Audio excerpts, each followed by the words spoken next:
Shalom, Bapak Ibu Saudara dimanapun berada saat ini. Kita adalah orang-orang yang dimenangkan di dalam Tuhan. Oleh sebab itu kita bersyukur karena kita diberikan hidup yang baru, diberikan semangat yang baru, harapan yang baru di dalam Kristus.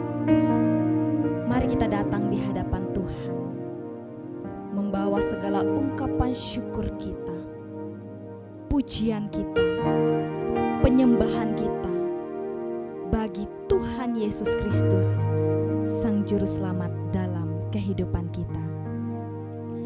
Mari saya mengajak Bapak Ibu Saudara untuk berdoa. Kita bersatu di dalam doa. Allah Bapa kami yang kami muliakan di dalam nama Tuhan kami Yesus Kristus. Allah yang berkuasa, Allah yang bertahta di dalam kehidupan kami.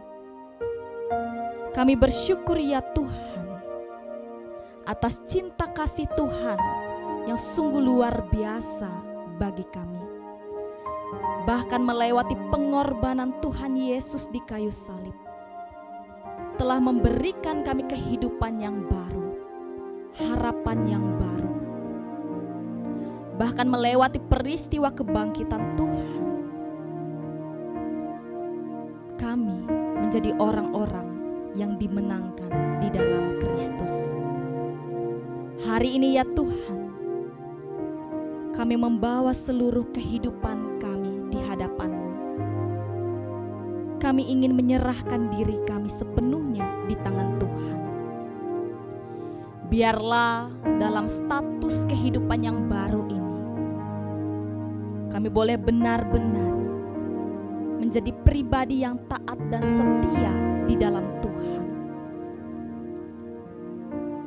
Kami juga percaya ya Tuhan, bahwa kehidupan yang baru yang kami miliki saat ini, kami boleh dibentuk menjadi orang-orang yang senantiasa mengandalkan Tuhan di dalam kehidupan kami. Ini kami ya Tuhan, kami rindu untuk memuji dan memuliakan nama Tuhan. Amin. Melewati pujian yang akan kita nyanyikan ini, mengingatkan kita akan kasih Tuhan yang mengubah kehidupan kita. Kasih Tuhan yang selalu ada bagi kita. Bahkan kasih Tuhan yang telah menebus kita.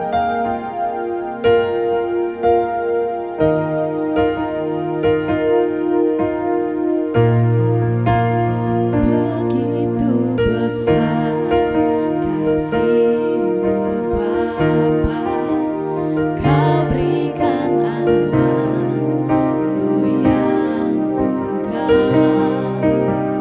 Di saat aku percaya, kasih menyelamatkanku, bukan sebagai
bersatu dalam doa. Kita berdoa. Begitu besar kasih-Mu ya Yesus Kristus. Begitu besar pengorbanan-Mu ya Yesus Kristus. Terima kasih atas kemenangan.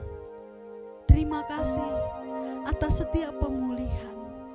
Terima kasih atas setiap kesembuhan yang boleh terjadi di dalam kehidupan kami. Ya Tuhan Yesus Kristus, Engkaulah Sang Penyelamat yang berkorban untuk diri kami. Terpujilah nama-Mu kini dan selama-lamanya. Ya Tuhan Yesus Kristus, pada saat ini kami mohon Engkau membuka hati kami, Engkau membuka pikiran kami, agar kami dapat mendengar dan memahami kebenaran firman Tuhan. Penuhilah kami dengan roh-Mu ya Tuhan, agar kami dapat mengerti dan dapat mengaplikasikannya di dalam kehidupan kami. Biarlah firman-Mu itu hidup, bertumbuh, berakar dan berbuah. Kami boleh menjadi berkat bagi orang-orang di sekitar kami. Kami menjadi orang-orang yang Tuhan kasihi, dan kami terus nantiasa mengasihi Tuhan. Terpujilah nama-Mu ya Tuhan. Hanya kepadamu kami berdoa dan bersyukur. Haleluya. Amin.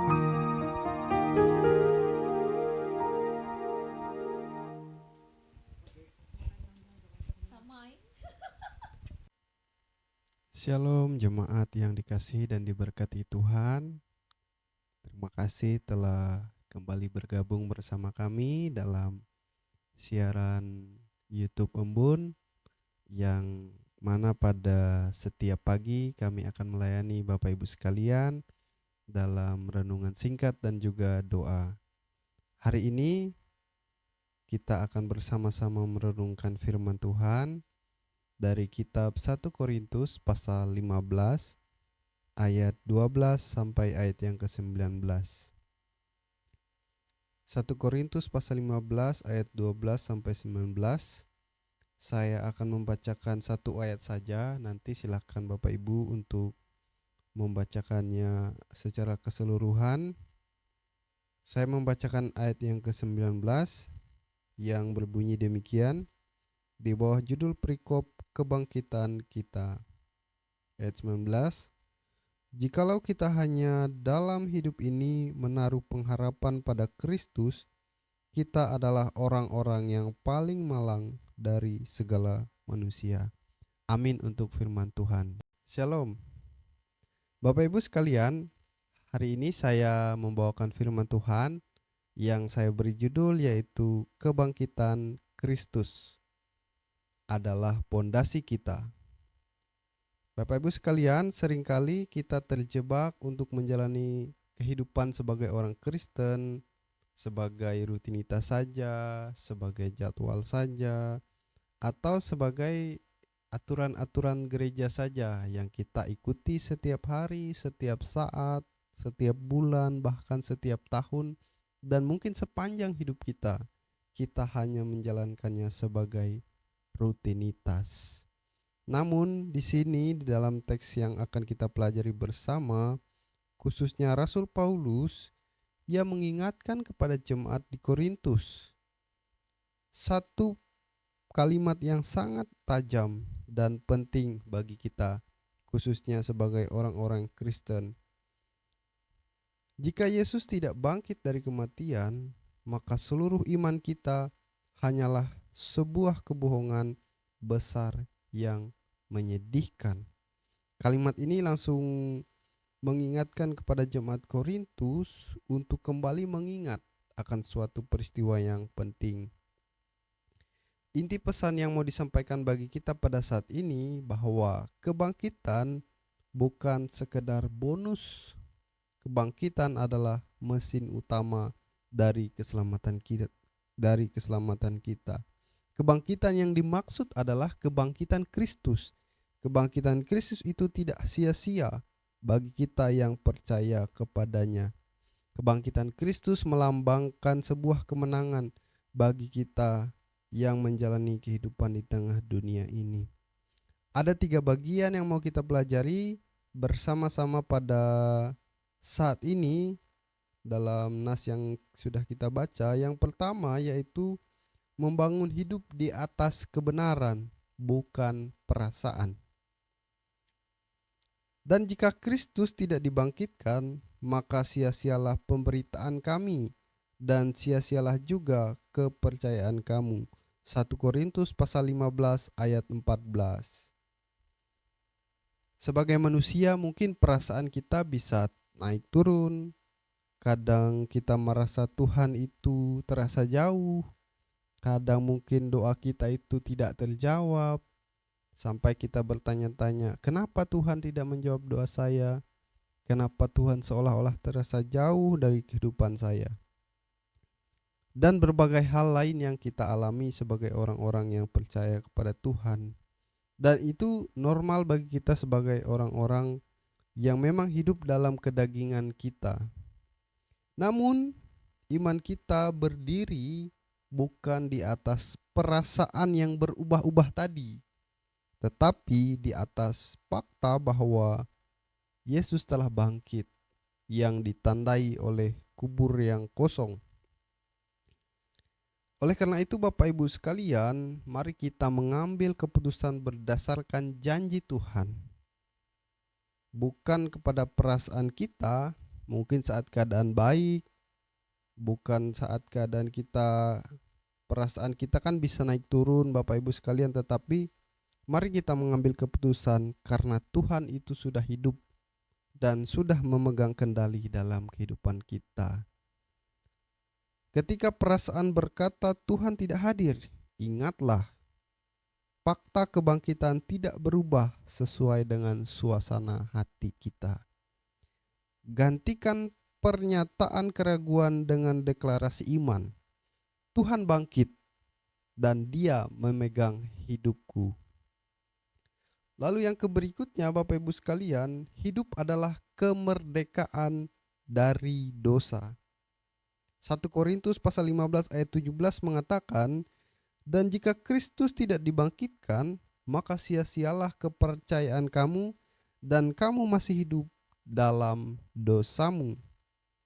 Kebangkitan Yesus adalah bukti sah bahwa hutang dosa kita telah lunas dibayar dan maut telah dikalahkan. Karena Kristus hidup, kita memiliki kuasa untuk berkata tidak pada dosa. Jadi Bapak Ibu sekalian, ketika kita sudah menyadari hal ini, kita harus berjalan dengan penuh percaya diri sebagai pribadi yang dibenarkan. Kita tidak lagi dijajah oleh masa lalu atau kebiasaan buruk kita, karena identitas kita sudah berubah di dalam Kristus. Oleh karena itu melangkahlah penuh percaya diri hari ini dan mengetahui bahwa kita adalah pribadi yang sudah dibenarkan dan diberi kuasa untuk hidup kudus. Setiap kali kita mengalami godaan, mari kita mengingatkan diri kita bahwa Kristus bangkit dan dosa tidak lagi berkuasa atas kita. Lalu yang berikutnya, sidang jemaat sekalian, kita harus memiliki perspektif kekekalan. 1 Korintus pasal 15 ayat 19 mengatakan, jikalau kita hanya dalam hidup ini saja menaruh pengharapan pada Kristus, maka kita adalah orang-orang yang paling malang dari segala manusia. Kalau fokus duniawi berorientasi pada finansial, karir, kenyamanan sementara, dan lain sebagainya, tetapi fokus pada kekekalan itu berorientasi pada kemenangan Kristus yang kekal dan tak tergoyahkan. Ingatlah Bapak Ibu sekalian, masalah yang kita alami itu bersifat sementara, tetapi kemenangan dalam Kristus itu kekal dalam kehidupan. Jangan biarkan fokus kita hanya tertuju pada masalah duniawi saja seperti finansial, karir kita, atau kenyamanan yang kita alami sesaat. Ingatlah Bapak Ibu sekalian bahwa saat tantangan itu datang, mari kita mendeklarasikan masalah ini hanya sementara, tapi kemenangan dalam Kristus itu kekal adanya. Perspektif kekekalan memberi kita ketenangan di tengah kesibukan, di tengah tekanan yang kita alami dalam hidup yang mungkin kita rasa itu berat sekalipun. Tapi di sini kita mau diajarkan untuk berpengharapan di dalam Tuhan, untuk menaruh kepercayaan kita bahwa Yesus yang telah bangkit memberi jaminan hidup bagi kita. Tidak hanya hidup di dunia ini saja, tetapi hidup dalam kekekalan bersama-sama dengan Dia. Ia yang telah rela mengorbankan dirinya untuk kita juga telah menyiapkan tempat bagi kita untuk hidup bersama-sama dengan Dia. Oleh karena itu Bapak Ibu sekalian, pondasi pengharapan kita ada 3, yaitu kebenaran, kemerdekaan, dan kekekalan. 3K. Kebenaran yaitu iman berdiri di atas fakta bahwa kebangkitan itu bukanlah perasaan yang sesaat, bukanlah kejadian yang hanya terjadi kebetulan, tetapi itu adalah kebenaran yang harus kita akui dan kita imani dalam kehidupan kita hari lepas hari. Lalu kemerdekaan, Kristus menghapus hutang dosa. Kita bebas untuk hidup kudus. Jadi Bapak Ibu sekalian, ketika kita menyadari hal ini, kita harus hidup dalam kekudusan sebagai orang-orang yang merdeka, orang-orang yang tidak lagi dibelenggu oleh dosa, orang-orang yang berhak untuk memuji Tuhan, berhak untuk menyebarkan kasih Tuhan dimanapun kita berada. Lalu yang terakhir yaitu kekekalan. Masalah di dunia ini hanya sementara, apapun yang kita alami, apapun yang kita terima, apapun yang kita nikmati, itu hanya sementara. Dan kemenangan dalam Kristus itu kekal selama-lamanya. Kristus telah hidup, kita pun hidup. Kebangkitan Kristus bukan hanya doktrin untuk dipercayai, melainkan kuasa untuk dijalani setiap hari. Mari kita deklarasikan kalimat ini. Tuhan saya hidup, dan karena Dia hidup, saya memiliki kebenaran, kemerdekaan, dan pengharapan yang kekal. Amin untuk firman Tuhan. Bapak Ibu sekalian yang merasa ingin didoakan, yang merasa bahwa kehidupannya perlu didukung dalam doa, teruslah berpengharapan dan berdoa kepada Tuhan. Dan jika membutuhkan dukungan doa dari pelayan firman Tuhan, kami menyediakan tempat di dalam ruang komentar. Bagi Bapak Ibu sekalian yang ingin didoakan, akan kami jawab dan pada saatnya akan kami doakan. Mari kita merendahkan diri di hadapan Tuhan, kita bersyukur atas firman Tuhan yang telah diperdengarkan, dan kita berdoa untuk kehidupan kita hari lepas hari. Mari kita berdoa. Bapa di dalam sorga, kami bersyukur ya Tuhan, kami telah bersama-sama belajar akan kebenaran firman Tuhan. Kami percaya Tuhan, bukan karena kebetulan kami ada di ruang ini ya Tuhan, bukan karena hebat dan kuatnya kami, melainkan Tuhan yang telah menuntun kami. Engkau telah memakai apapun yang ada dalam diri kami, baik itu sarana dan prasarana yang kami gunakan, sehingga kami dapat terus belajar akan kebenaran firman Tuhan dimanapun kami berada dan kapanpun kami melaksanakannya. Biarlah ya Tuhan kami terus memakai apa yang ada pada diri kami untuk terus mendekatkan diri kami kepada Tuhan, belajar akan kebenaran firman Tuhan, dan biarlah kami semakin dikuatkan oleh firman Tuhan.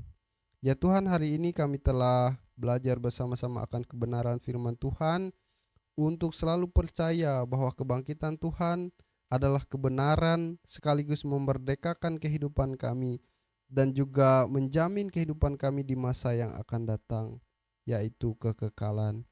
Tuhanlah yang memakai kami ya Tuhan, Tuhanlah yang menguatkan kami, Tuhanlah yang menuntun kami untuk hidup kudus di hadapan Tuhan. Mampukan kami untuk dapat menjalani kehidupan kami khususnya pada hari ini ya Tuhan. Kami percaya hidup kami tidak sia-sia, melainkan hidup kami akan senantiasa Tuhan berkati dengan apapun yang kami punya dalam kehidupan kami. Biarlah kami dapat mempergunakannya dengan baik sesuai dengan kehendak Tuhan.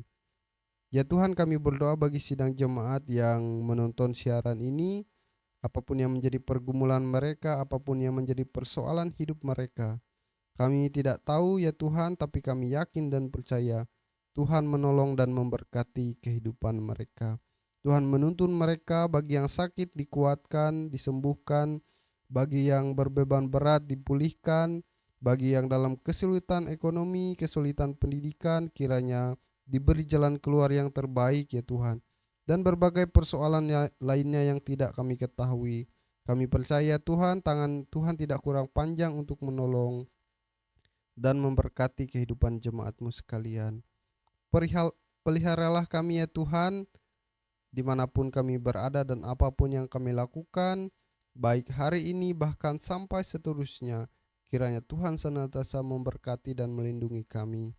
Kami juga berdoa ya Tuhan untuk channel YouTube Embun ini agar kiranya terus berkembang untuk dapat menjadi berkat bagi bangsa dan negara, bagi orang-orang yang ada di sekitar kami, bagi orang-orang yang membutuhkan pelayanan, membutuhkan doa dan lain sebagainya ya Tuhan. Biarlah para pelayananmu yang ada di Embun ini ya Tuhan senantiasa diberkati, diberikan kesehatan, kekuatan, dimampukan untuk dapat menjalani kehidupan pelayanan mereka. Kami serahkan bangsa dan negara kami ini ya Tuhan ke dalam tangan pengasihan-Mu. Biarlah kiranya Engkau memberkati setiap pemimpin yang telah dipercayakan untuk dapat memimpin bangsa dan negara kami ini ya Tuhan. Berikanlah kepada mereka hikmat kebijaksanaan agar dapat memimpin bangsa dan negara kami ini, dapat mesejahterakan masyarakat, dan semakin dipuji dan dimuliakan nama Tuhan dimanapun kami berada ya Tuhan. Kami serahkan kehidupan kami selanjutnya hanya ke dalam tangan pengasihan-Mu ya Tuhan. Di dalam nama Yesus Kristus kami alaskan doa kami dengan doa yang Engkau ajarkan.